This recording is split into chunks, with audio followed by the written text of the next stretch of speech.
everyone, welcome back to 2147 Crew, and in today's video I'm going to review the brand new upgrade I got for my 2022 Road Glide in Redline Sinister Red with the Stage 4 131 kit. That upgrade, everybody, is the suspension.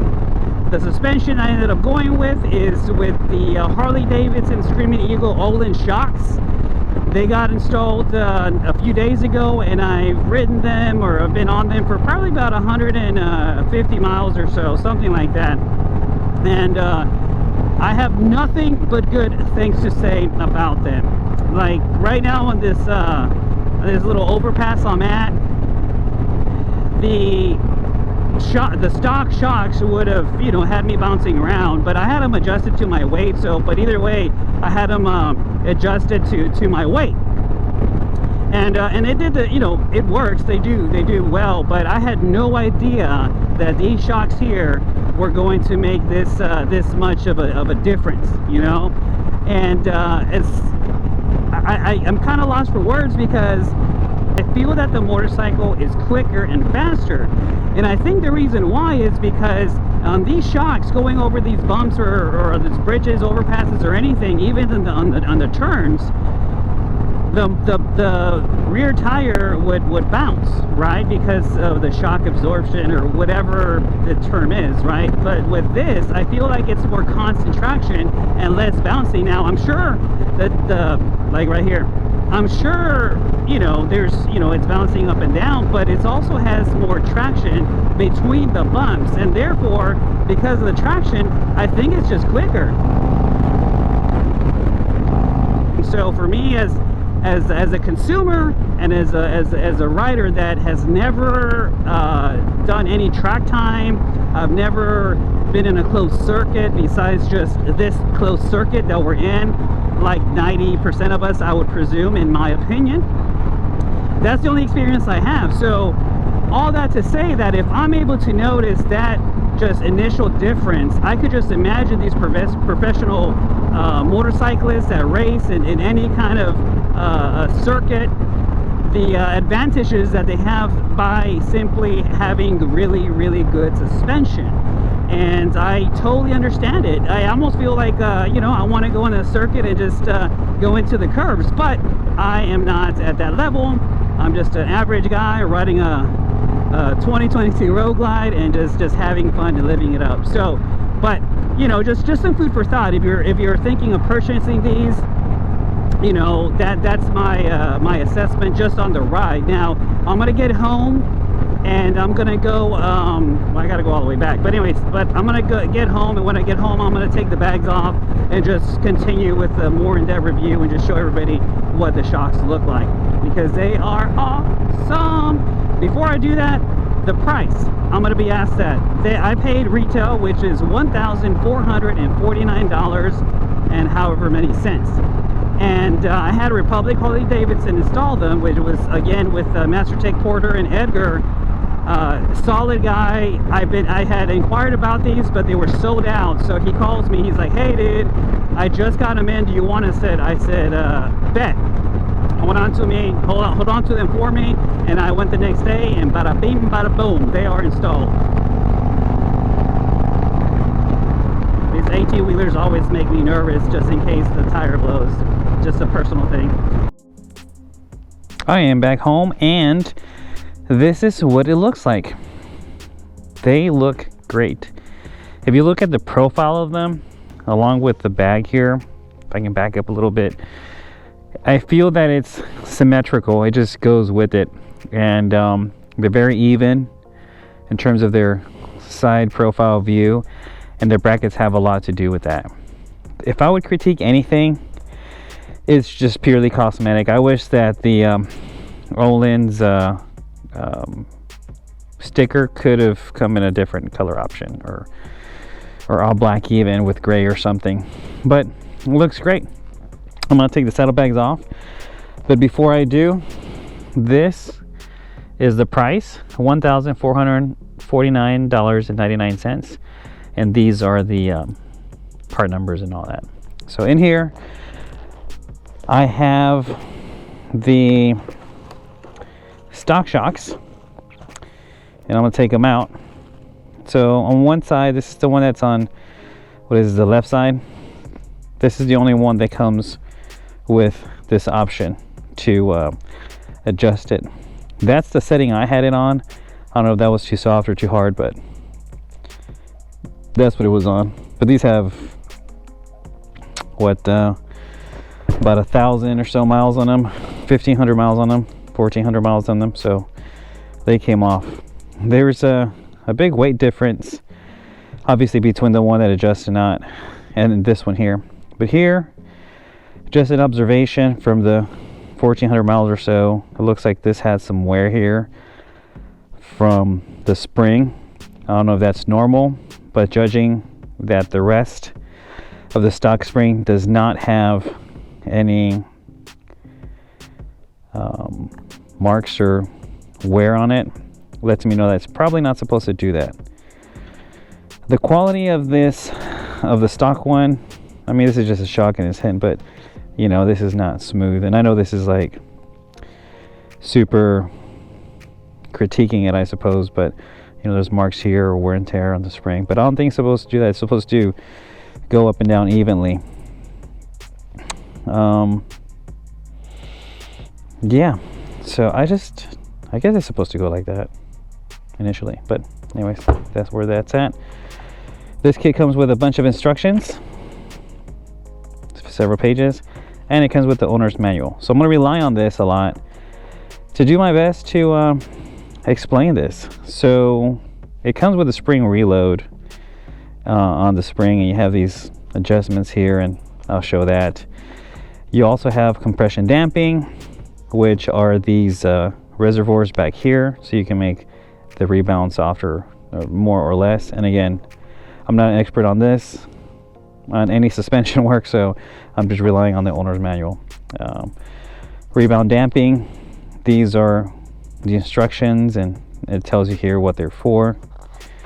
And then the length adjustment tells you how to do with it and how much it can go up or down. So and that's the last of it, I think. And here's just a diagram of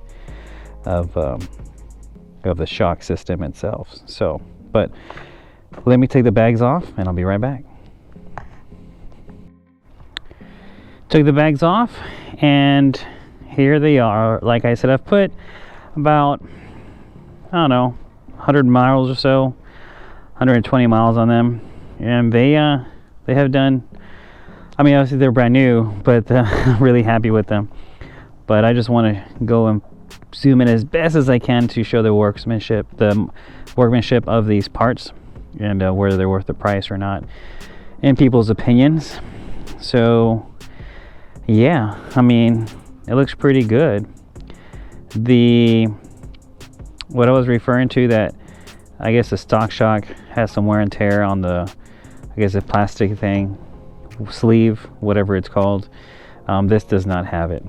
So this here comes with, this tool here comes with the shock. You put it in there and you move it left or right, and that is for your spring reload, as your directions here indicate. So that's what that's for. And this is a pretty solid piece. it's hollow, but I don't know, it looks pretty cool. But that comes with it. And then the compression damping controls, that is going to be this little knob over here, according to the owner's manual. So if I'm wrong, I apologize. If you look at them, there seems to be an H, I'm guessing for a high, stands for high, and an S for slow.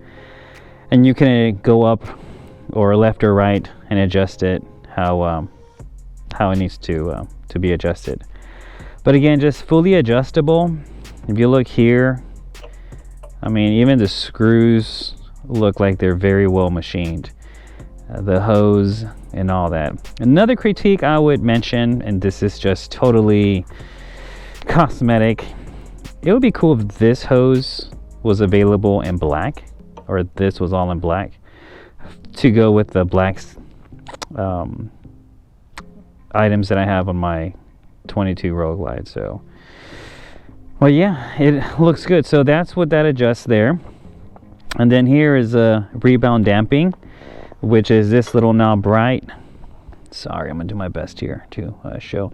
Which is this little knob down here, and you move it left or right, and that is for your rebound damping. And again, I'm just relying 100% on the owner's manual because I am not an expert in anything like this.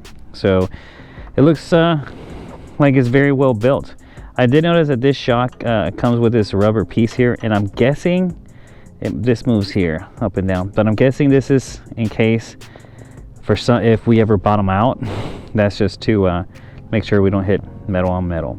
So, and then the last thing I believe is the length adjustment.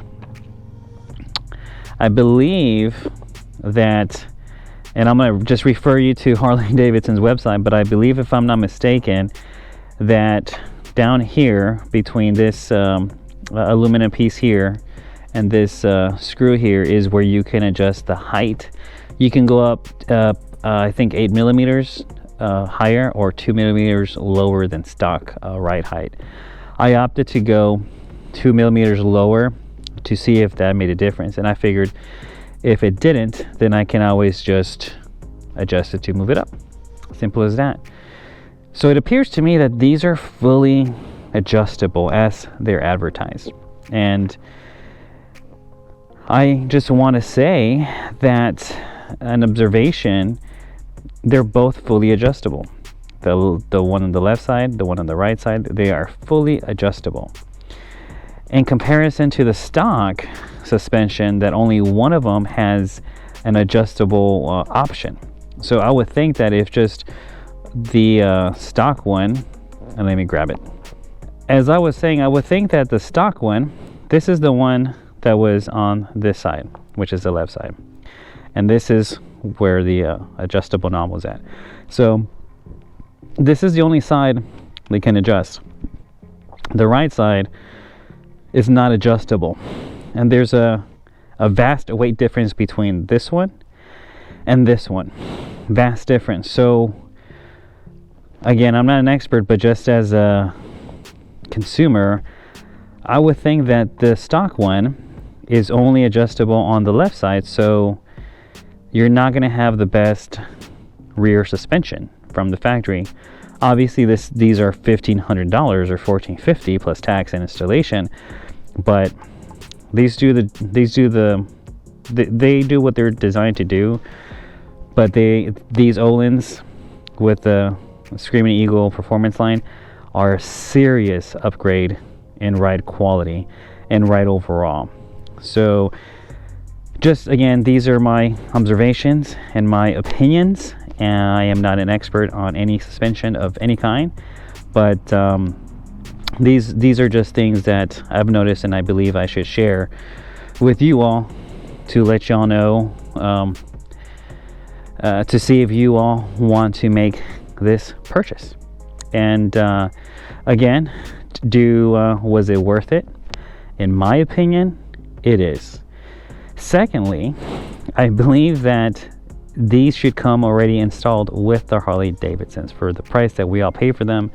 I believe that the Öhlins shocks come with them.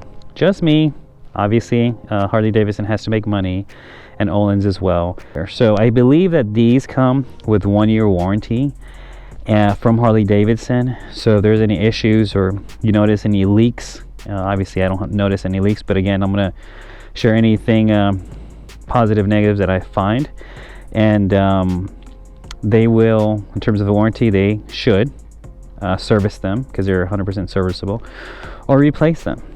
So that's pretty cool, right? And then aesthetically, just don't they look awesome? I mean, dude, it just looks killer, man.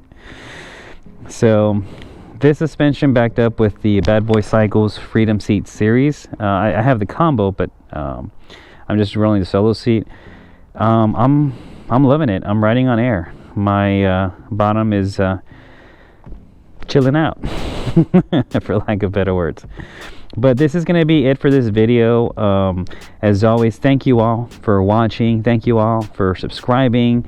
And if you have not subscribed to my channel yet, please consider subscribing and give me a good thumbs up if you like the content. And as I always say, I'm going to be creating more content as I get more items for my 2022 Rogue line. And I've done some upgrades with Operation Blackout. I have some other pieces I'm going to install that I think it's gonna complete it. So with that being said, thank you for watching again. 2147 crew is out, and ride safe and ride free.